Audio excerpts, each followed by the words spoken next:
And we are going here. Hello, hello, hello.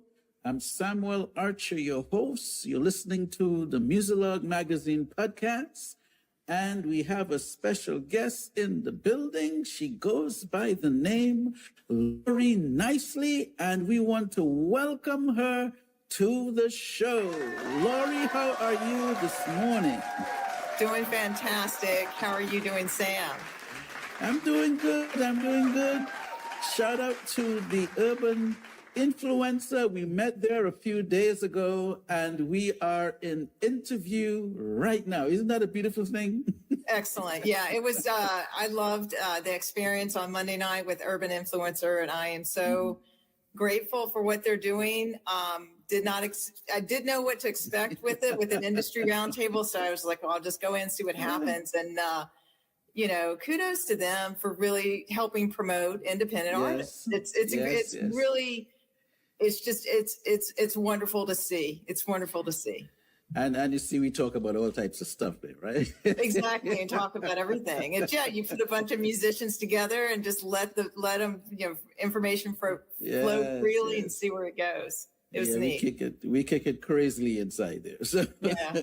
It's really wonderful. Yes. I'm happy you had a great experience, and I'm happy to have you on this platform over here. Thank you. Thank you so much. You're welcome. You're welcome. And we proudly and bravely say that we are the home of indie artists. Could you imagine that? Excellent. That's what we see over here, the home of indie artists. So my first question to you would be, where do you hail from? And is it the same place that you're residing right now? Oh, where do I hail from? I'm originally from Virginia. Okay. And so I'm a Southern girl at heart. And from the western part of the state. So it's more rural part of the state versus Northern Virginia. I don't know if you're familiar with Virginia and the DC area, but there's definitely a difference between Northern Virginia is like suburban Washington, DC versus the rest of the state. I'm now in the DC suburbs on the Maryland side. In Rockville, Maryland. So that's where I currently reside. So you're not too far from home. Well, it's not too far. It's about 3.5, 4 hour drive, but okay. I could get to New York just as fast as I could get back home. That's, Virginia's a big state. Yeah. That would help. And yes, I used to live in Delaware at one point. Oh, okay. So yeah. I would always be in Maryland, and then my ex-wife was a flight attendant. So I would come down to drop her off sometime at the Reagan Airport down there. So we would come into Virginia. So I knew that area like the back of my hand. I don't know if I know it like that anymore. But yeah.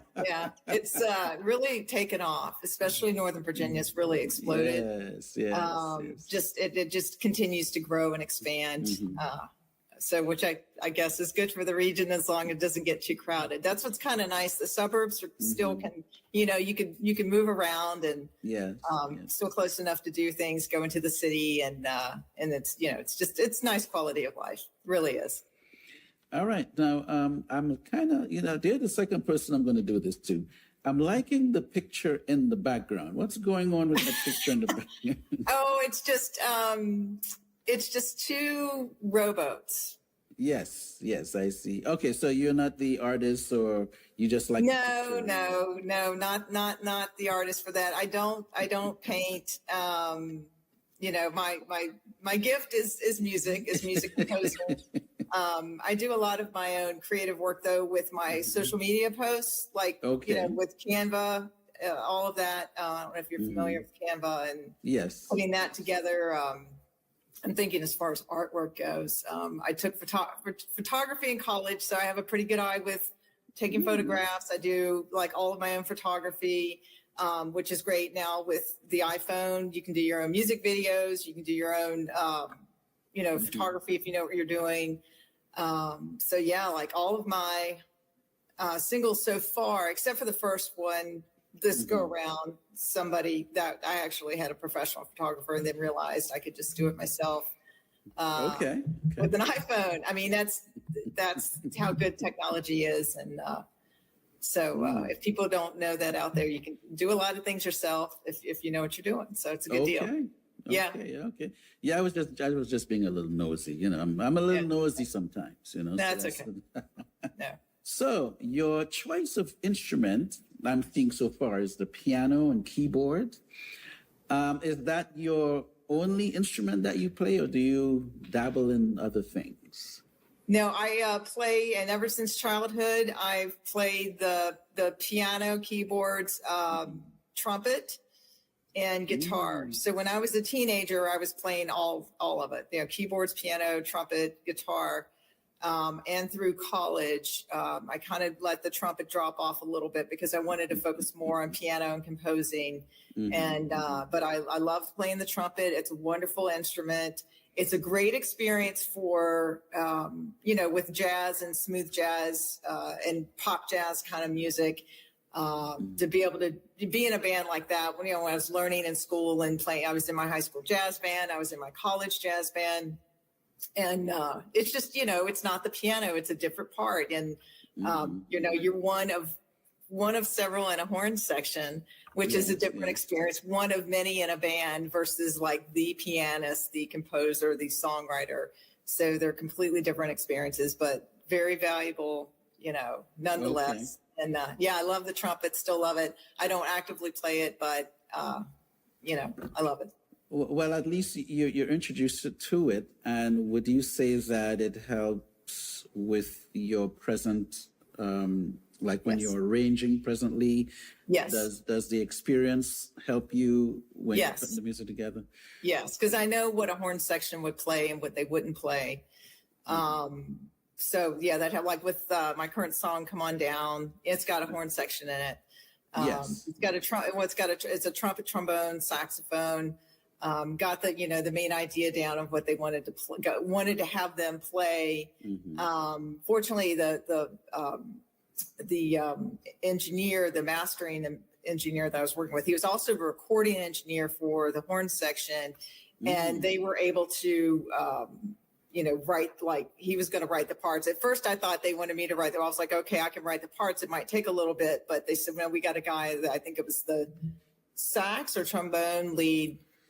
We was like, no, he was able to do like for, the trumpet, each of the three parts. So it worked out well. And then what they sent back, I was able to edit it and figure out what I wanted and, tune it and all that. So it was good. Okay. Yeah. Now to give them a sketch to work with, did you play like some keyboard horns to say, hey, I want some horns here and I want some horns there? Was it something like that? Or did they come up with the horn arrangement for you? No, I played the part. And I can't remember if I used, the thing of it is that the quality of the sound for the keyboard, for any horns, at least what I'm doing, because I don't use that. I don't use a synth horn in my music. I'll use a real horn. And just generally I'm finding, unless I guess you're purchasing it, the quality of the sound is not very good. So, and like with saxophone, I've had, Justin Young, I've had Eric Knight on sax. And when I'll do their part and do a synth sax, it sounds terrible because of the quality of the synth is terrible. So I'm like, oh, I apologize, but I can hear what the real, and they get it. They know. Yeah. They're like, just send it over. And what's great, and what I've learned has been like, I play by ear, and I'm learning a lot of other people do too. And I used to not think that. I thought everybody would, and I also read music, but I learned, I just taught myself how to play. I was taught with piano. I taught myself completely. Trumpet, I took, lessons because I was in the school system. You have to learn how to read music. So I learned to read for trumpet. And, I didn't know, like getting into music, like, what are you going to encounter? But it's good to know both, because a lot of people, some people will request like, your sheet music with maybe just the chords, or sometimes some of the notes, the chords, so that they can improvise off of it. Like a lot of people I've worked with, like the sax players, they were just like, just play it so they could hear it. They didn't need like the notation written. They just wanted to play it on the piano or play it with the sax part. But since I was giving them an arrangement that already had a piano as the melody, I would differentiate and use the synth so they could, they could clearly hear what the sax part's supposed to be. And then they'll embellish it, working with other, top quality. These musicians are just top quality. When you're working with them, you don't want to restrict them too much. You want to say, okay, here's the melody, whatever. And, they might go, well, okay, I'm going to play it. Here's the idea, but I might want to do this little addition to it or whatever. And I'm like, it's great. So just, advice for anybody out there working with other people, kind of let them do it, give them guidance, but let them be themselves, because that's where they really shine. And that's what you want to do. You want your song, you want your record to shine. That's what's up. Well, I like how you mentioned the playing by ear, because over the years, I've run into people where they have some people would have this ideology that if you're not sight reading, then you're not worth anything, type of a thing. But I think, truth be told, on the creative side, playing by ear is over there. Sight reading is on the other side of the brain, so it's like I think so. So when you have a few people that can play by ear, and then they can sight read really well because of how the brain is set up. So they might have that sort of a gift, but in my experience, you'd either have someone that's really they just read, or then you just have the ones that are really good with ear. And then those who had a little theory, they can follow. All right, let me, follow where you are. They may need a little prep time. Yeah, I know. I agree with you. That's been my experience as well. Yes, that one or the other. It's rarely, I don't know if I've met somebody who's good at both, but I know mine is completely with the ear, with listening, sound, not a great sight reader. I mean, even in trumpet, maybe something easy, but I would need to kind of look at it and digest it. Yeah. And other, trumpet players, they could come in and they could just, and I was like, okay, let me. I've met what we would call them crack shot readers. I've met them. And they're pretty good. They're really, really good. I mean, it's like they're like a typewriter. They literally look and play what's there. The only thing is that not all of them feel what it is they're doing, because they're tapping into the mechanical side of it, opposed to the air and feeling. Because as a band, which you probably experienced too, it's like riding a bike and everyone is somewhere on the bike and you got to sort of feel what the person on the other side is doing and trying to create this balance. Right. Right. And throw someone who sight reads into that, they'll be like, they might have some issues. Right. So far, I'm sorry, go ahead. I didn't mean to interrupt. No, that's fine. That's fine. I was just going to ask you, so where did you study? Well, I didn't study music wise. I learned by ear at a very young age, just had an innate ability. I remember my parents, they would watch Name That Tune. Do you remember that television show? Name That Tune? That's an old show, right? That's an old show. Yeah, I think they watch and Name That Tune. And I would actually be, and I was really young, like maybe 4 or 5. And I would, my mom would actually go, okay, let's see who can win. And she was just like trying to engage me. And I don't think she was letting me win. There were instances where I would win, because I remember her saying, like, they'd play a few notes and I'd say, oh, it's this. And she'd go, no, Lori, that's not what it is. I think it's and I get it. And I said, see, I won. And so that was cool. That's what my earliest memory of actually having an ear, like for melody, being able to pick that out at a young age, what the melody was. And I think that comes out with my current, or, my music, because I'm very, very much melody focused.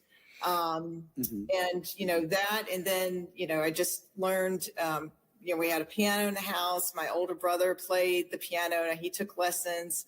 I didn't take lessons. I just was able to pick it up. And to be honest, when I would look at his sheet music, to me, it looked like a foreign language. It was all these notes jumbled together.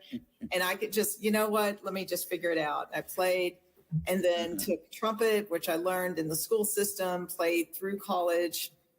And So yeah, I don't know if I would say any formal training in music other than what I was taught in school for trumpet. So the rest of I should ability. It's just talent. Just to clarify, I was because you already said that you played by ear. So Sure. I wasn't trying to imply that you studied music. Oh, okay. So but you said you played in school. So I was just wondering, okay. So for example, there's a school called Oakwood College in Huntsville, Alabama. Yeah. So it's a Christian college, but it's known for having an environment of music. But unless they have one now, they didn't even have a music program back then. Oh, wow. As a college, some of the students I knew then, so you just had this environment where you had all these musicians, so maybe some played by ear, maybe some played by sheet music. Yeah. And Take Six went to Oakwood. Pretty much most of the members, I think, went to Oakwood College. So if you're familiar with Take Six, that type of stuff that they sing, and you had a couple other groups like that. So that's really where I was going. Oh, I wasn't trying to blow your spot up. No. Okay, so with I attended Radford University in Virginia, and while I was there, I participated in the and I was actually the only non-music major that was in the concert band, the only non-music major that was in the jazz band, the only non-music major that was in the pep band. Seriously, I was the only one. That's amazing. It's amazing. And I was thankful to be, thankful and glad to be in that group. I made a lot of friends. It was a lot of fun. Well, music, how social. Yes. It is. And just meeting and being in the different types of bands, and also played while I was in college. And this is all trumpet. We had a local rock band. There was a local rock band called The Search, and they would perform like in Radford. It's like a college town, so you can walk. Everything's walkable. Walk around, the town, the school, the campus. Everything's close. And there used to be this like hole-in-the-wall college bar called Lucky's, and they would have bands that would perform on, I think it was Tuesday nights or Thursday nights, and there was this rock band called The Search, and they had us as a backup horn section. So I was a trumpet player, part of a trumpet section as a backup horn section for this rock band in college. Okay. And we called ourselves the Horns from Hell. And it was a lot. It was great. It was a lot of fun. You know what I mean? Like, and that was at the time where you could still have, that there were rock bands with. Yeah. Okay. Which I feel like is kind of a lost art. You know what I mean? Hey, they got video games now. Who knows where they're taking it, Yeah. But I like that name, the Horns from Hell. Yeah. It was fun. That's interesting. In general, also have an advanced degree from George Mason University. Not in music, but like I said the other night, I wasn't gonna, didn't want to graduate and be poor, be able to make money, and then try to get into music, when I could afford it, because it's not a cheap endeavor, especially if you're a composer and you're hiring, you're hiring studio musicians, lead singers, and all that kind of thing, which is what I've been doing the past few records or few singles, versus just playing piano solos. That would be a cheap way to go. But if you're doing with more people, it's it can add up. Yeah. Yes, it can. Now, have you, in terms of outside of doing your composition and arrangements, have you scored for film or done anything for a commercial or any type of a thing in that neighborhood? I have done, I haven't scored for a film yet. I had some of my earlier piano music featured in, and this was a while back, and this was, I kind of had two parts where I started music, stopped, restarting now. But some of my piano music was used in the American President's Life Portrait series that was done a while back, and that was done locally here in DC at C-SPAN. Once in a while, they will do programming where they did this entire American President series, and they'll feature presidents. And when they talk about their history background, they have like some piano music, and I did music for that. And they also used my piano music for, like, they had national radio ads for it. Yeah, to promote the show throughout the country. And for their national radio ads, my piano was in the background for that. Okay. So, yeah, I'm trying to get back. That is something I'm trying to get into. I just recently had I mentioned this the other night, where I was reaching to my heart was up, seriously for licensing for a film. What I'm being, told is that due to the fires and all of that everything's been, delayed. So we'll see. Have to get back in my contact with that and see, what. Okay. Well, I look forward to great things in that department for you. Yeah. Thank you. Yeah. So let's talk about your new single, Come On Down. What was the concept or the idea behind that record? Well, I generally, I will just get an idea or a feeling, and can come from nowhere. And I had already had the rhythm section for that recorded. Like I was working on several songs, and I mentioned I had been working with, Mike Reid's the drummer on that, and okay. Vernon Prout and Mike Reid, who's like drummed for Beyoncé and Rihanna, and been in the Super Bowl, and he's in the DMV. He lives in suburban Maryland.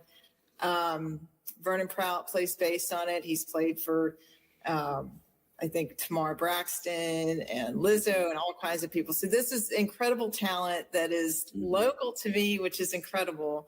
Because when people think of, like music towns, they're thinking Los Angeles, they're thinking New York. And so, that's something that I had to be aware of, like, choosing to stay around, this area. But there's, you just have to look, and you'll be surprised at the amazing talent that can be local, any of us that you're just not aware you happen to find them. But we had recorded the rhythm section for that was recorded a couple of years ago, because I'd hired Mike and Vernon we spent a day, I did like 3 songs, and that rhythm section for Come On Down was actually slated for a different song. And I ended up writing like a pop version, not of Come On Down, but a different song with that, like as a rhythm section for more of a pop song, like a pop funk song. And also use the same rhythm section. And so let me do like a smooth jazz, pop jazz song with it. And that was Come On Down.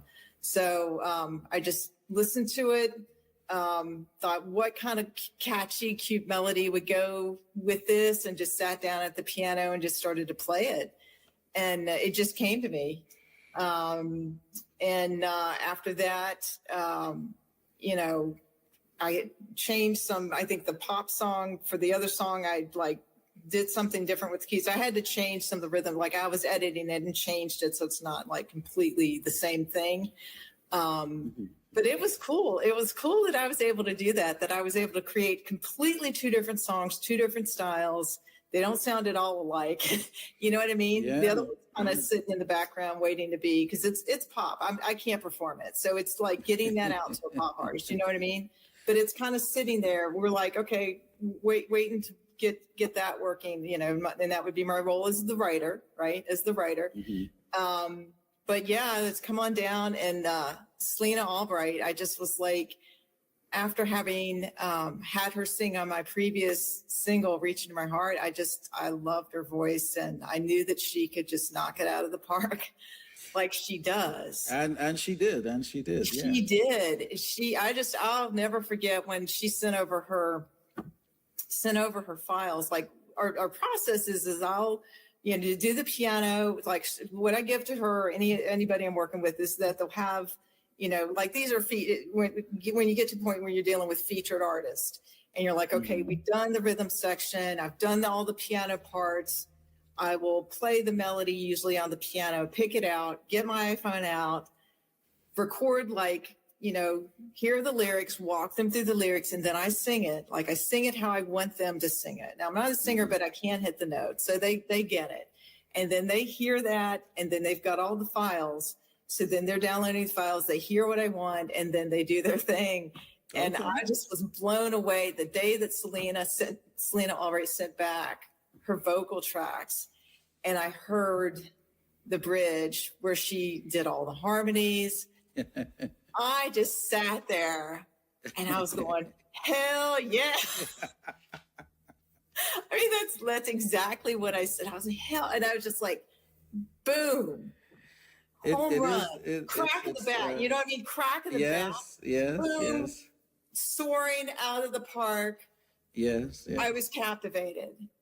And I just listened over and over, and I was like, oh my gosh. And what was interesting about that is that I could usually hear, that's another kind of kind of innate ability that I have, that I can kind of hear things, how they're going to sound before they're recorded.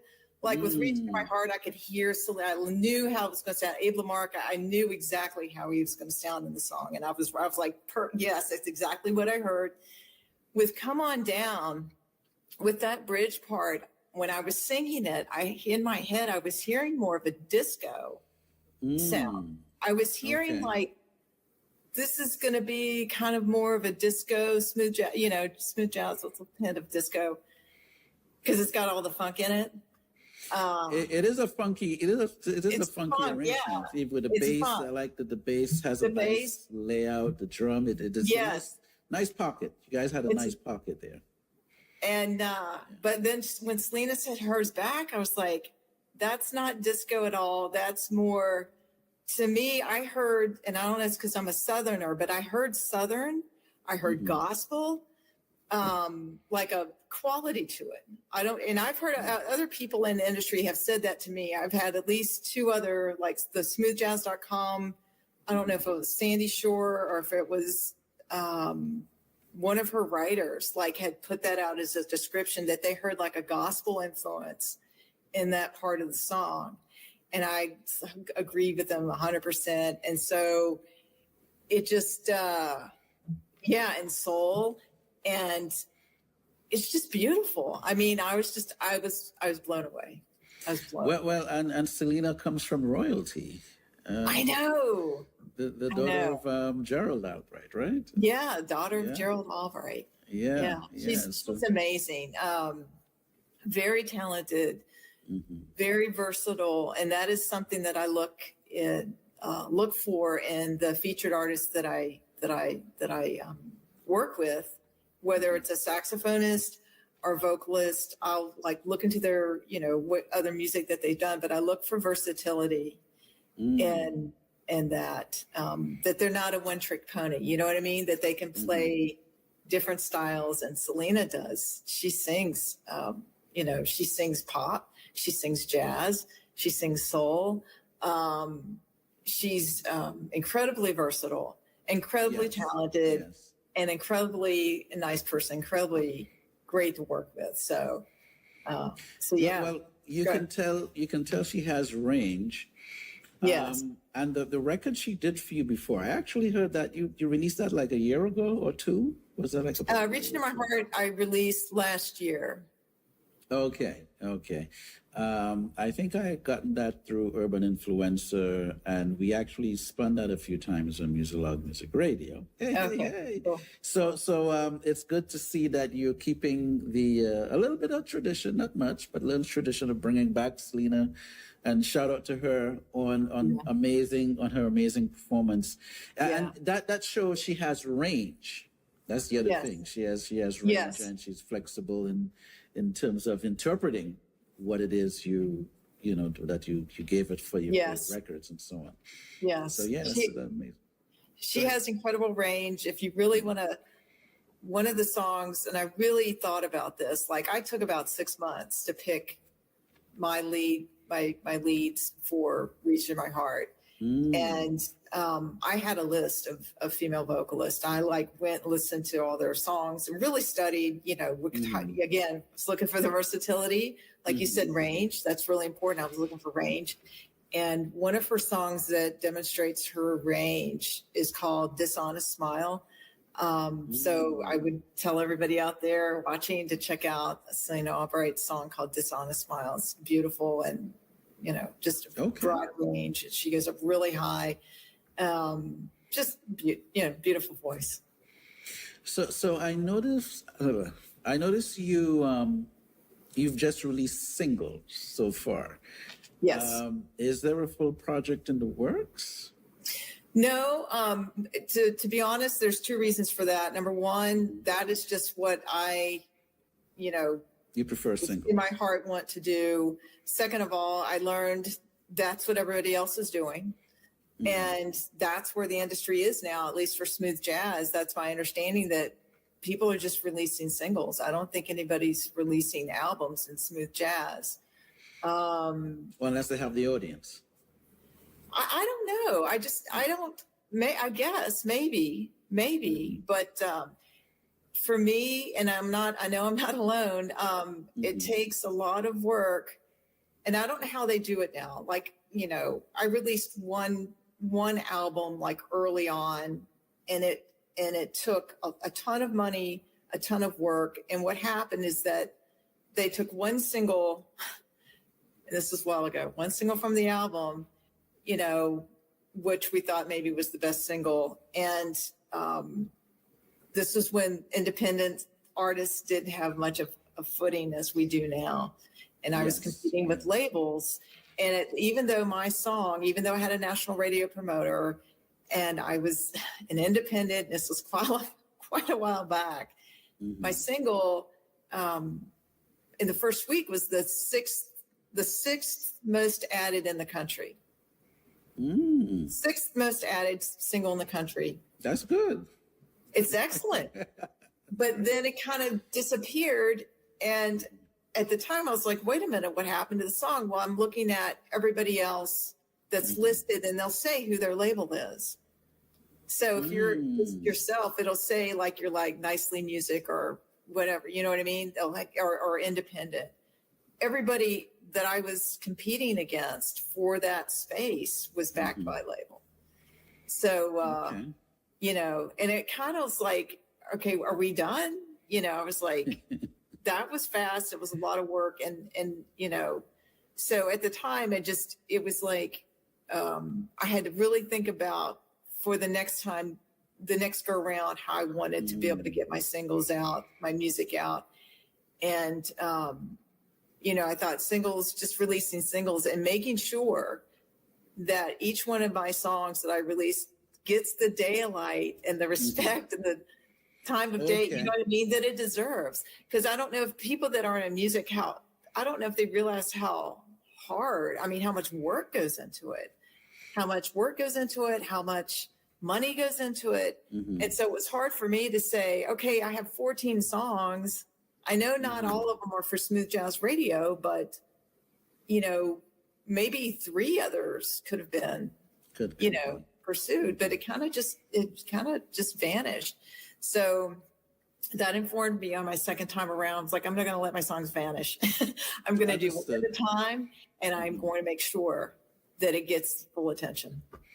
Understood. Now, for the first record, did you at least have like a mini tour as well? Like maybe took it on the road? Were there CDs, or was it just... No, I did. I wasn't, because I was working full time at the time. I may even been in graduate school at the same time. I'm sure I was. No, I was just trying to get, get some music together that I thought sounded really great, and see where I could get it with in the smooth jazz genre. And at the time to maybe get some on television, get it with smooth jazz. There's another area that I could explore I haven't even touched, is like if I just chose to do a bunch of solo piano music, just really pretty solo piano, that's another area that I could explore.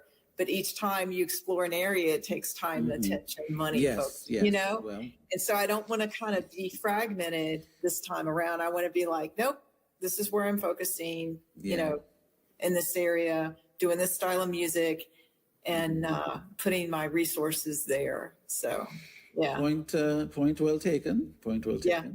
Good to focus and at least achieve, what it is your desire is in the process. So yeah. Now, what would you like music lovers to gather from your vibe? I'm sorry, from my what? From your vibe, your whole vibe, your from my music, vibe. Yeah. Oh, what do I want to gather? Well, they gather, music means different things to different people. So I'd say that's up for them to whatever they get from it, whatever they feel from it. I've had people tell me, different songs appeal to different people. And I've heard, some people say this particular song really touched them deeply, touched their soul, maybe took them back to a time, where they had sparked a really good memory or a childhood time or whatever. I've heard all kinds of feedback. So it's whatever, music is very personal to people and it touches them in different ways. So, for me, what I try to put out there is something that is listenable, and appeals to a broad audience. And I would say, my songs, a lot of them have really, I think, and I've been told this, really good melodies. So I think the melody will capture just about anybody, no matter what kind of music that they like. If it's got a good melody, it's catchy, you've got good instrumentation, you've got great singers, you know what I mean? That's gonna bring people in. So I'd say for my vibe, would be just, I don't know, this is going to sound cheesy, but something that's just, it's full of love. It's full of love. It's full of, love and just harmonies, beautiful sounding, something that you can just go, oh yes, I'm here to listen to this. I want to relax. I want to have a good time. I might want to dance. Okay. You know what I mean? It's personal for everybody. But why would you say love is cheesy? Love is good. I know. I just thought it was going to sound cheesy. Try not to be cheesy with my music. I'm just messing with you. I kind of took a risk with doing "Reach Into My Heart" as a duet because nobody has done that in years. Mm-hmm. Oh, and yes. I knew I was taking a risk, but I didn't care. I was like, you know what? This is what this song is supposed to be. Yeah. Mm-hmm. So I'm just going to put it out there, and people loved it. And I'm still getting airplay. Usually, you'll release a song, and it'll have what they call its life cycle. Yeah. It'll get its life cycle of airplay, and then it'll kind of drop off or whatever. And like with Somebody, this is for this latest round, Somebody and Faithfully LaDonna. Even though Faithfully LaDonna got picked up by Somebody because it's getting like 20-some thousand streams per week. So I don't know where that's coming from, but I'm like seeing it on my Facebook, which is really cool. It might be on somebody's podcast or something. I don't know. Okay. But they'll have their life cycles, and Reach is still getting some airplay. Like, even though it was last year, it's not vanished from online radio box. So I'm just, that tells me a lot. That tells me that people liked it. It seems like they're liking it more long term. Mm-hmm. And you get that, and then that's how you build audiences. That's how you build a catalog. And that's where I am right now. I'm working towards building audiences, building catalogs, and just building. Keep going. Okay. Now, do you have like a dream collaboration with someone that's out there? Maybe there's some artists, and you're like, wow, I'd love to do a collaboration with that person. Who would that person be? A dream collaboration. I don't know. You know what? And this, I don't know, to say the word cheesy again, is this going to sound cheesy or just sound realistic? I tend not to think in terms of dreams, because dreams are like here. I think in terms of goals, because a dream is a goal by a different name that has like step 1, step 2, step 3 to get to it, right? Okay. So, yes, I have somebody, and I don't want to say who it is, but I do have somebody in mind for a specific song. And I'm not sure. I just think they're a fit for it. Okay. You know what I mean? I go for whose voice do I hear singing the song? They're a fit for it, but I don't want to jinx myself. I don't know if that happens to you, where if you speak something before it's happened, then it gets destroyed, right? It never happens. Well, what I was going to say is that is a good cliffhanger. So in our next interview, maybe chances are it materialized, and you could say, hey, the artist I was talking about in the last interview is this person, so so we could work with some suspense, give us a little suspense for now, and we'll make that work. Cool. So when I invite my guests, you're my guest today, I like to personalize them a little bit. So I ask them 3 questions for the first time. The second time, I take the questions up to a whole other place. But everyone who comes for the first time answer these 3 basic questions, and it helps to personalize you with my audience. Sure. So are you game? Am I game? Yeah, are you game?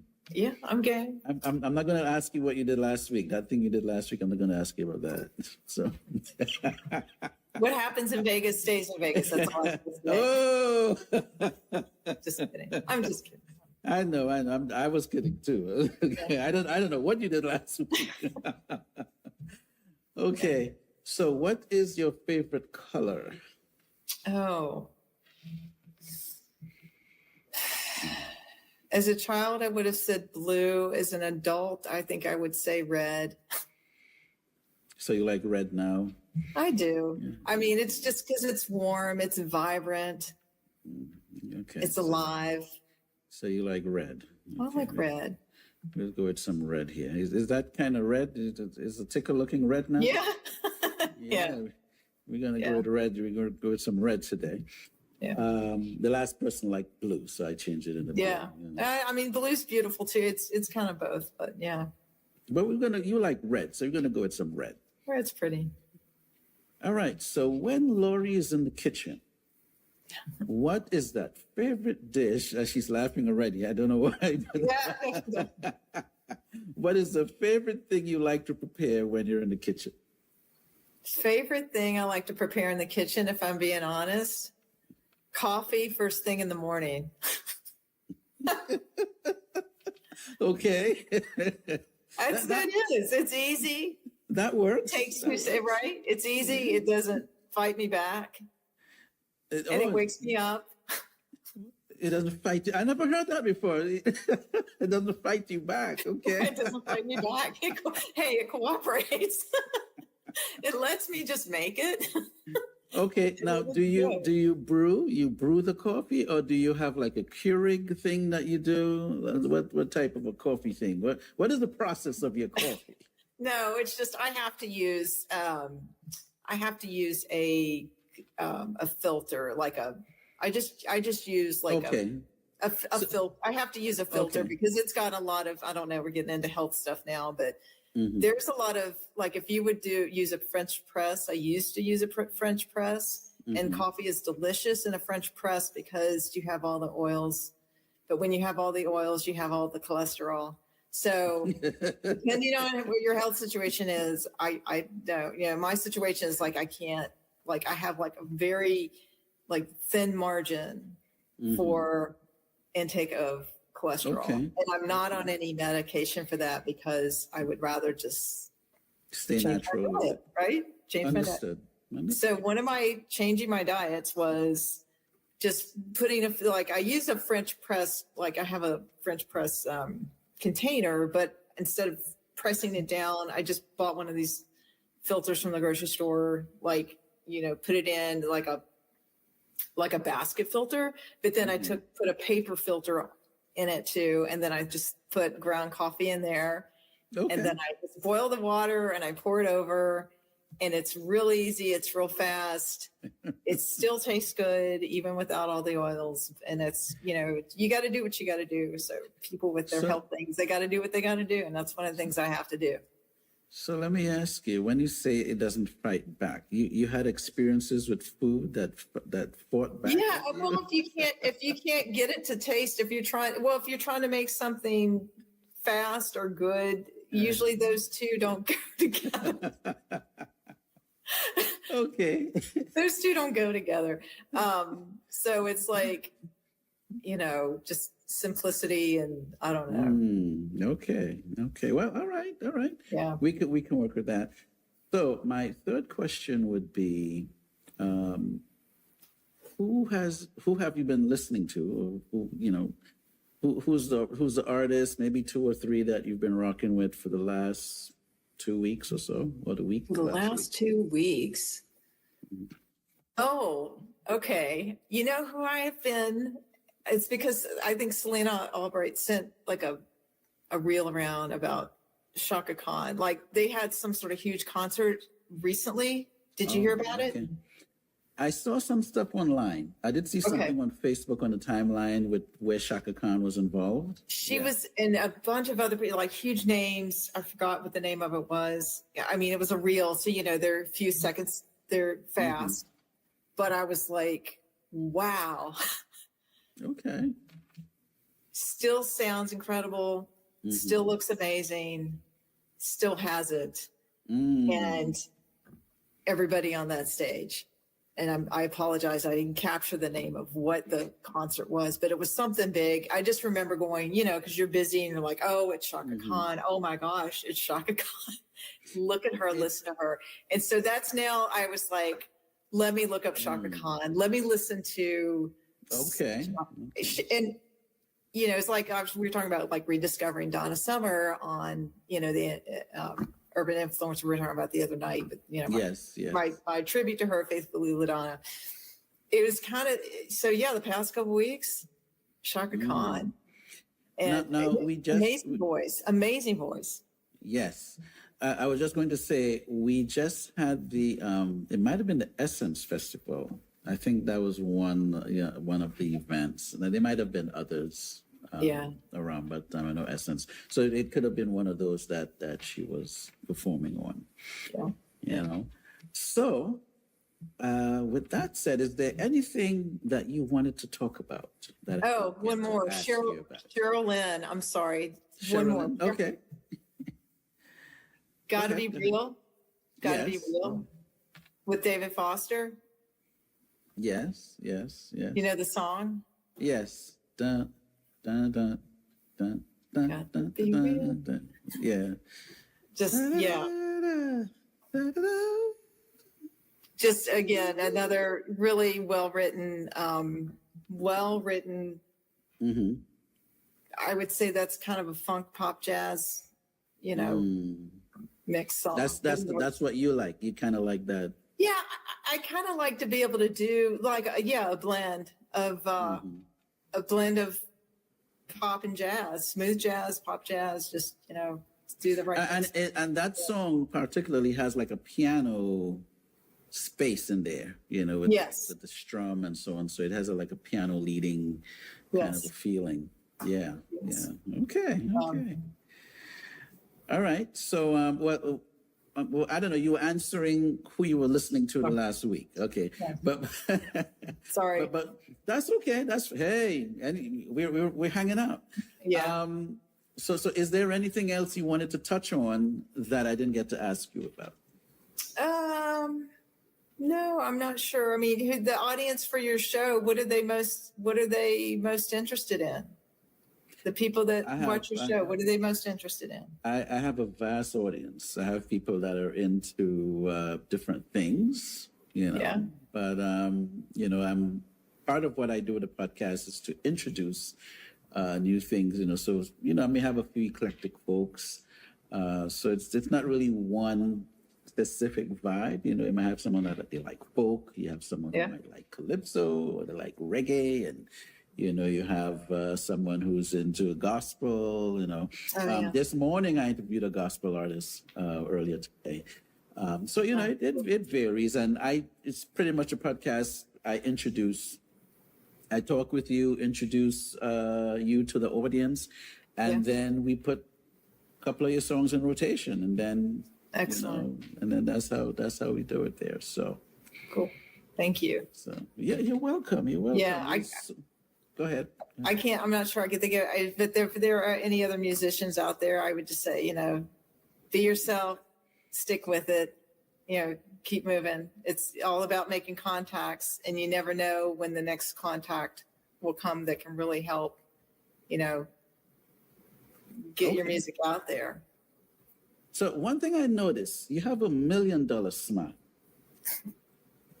Thank you. What is the thing? What's behind that $1 million smile you have going on? To be honest, it's because I'm looking directly at a camera that's showing me what I look like. And if I'm not smiling, then I look hateful. So, oh my God. Man, I wish I walked through the world with a camera or a mirror. I think I'd be a lot more pleasant looking to people because I'd be like, okay. What? No.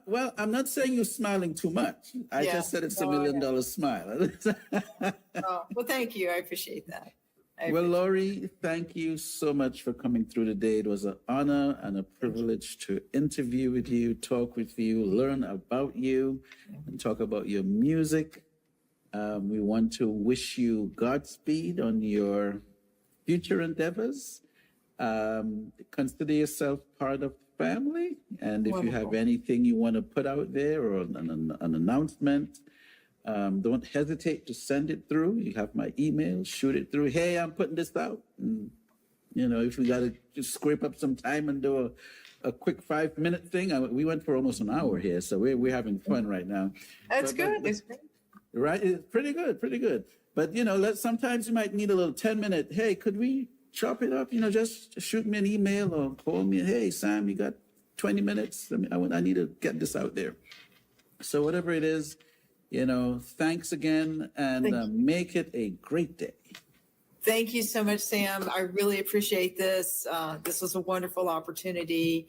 And here you go. Mwah. Oh, leave you with. same to you. There you go. All right. Thank you.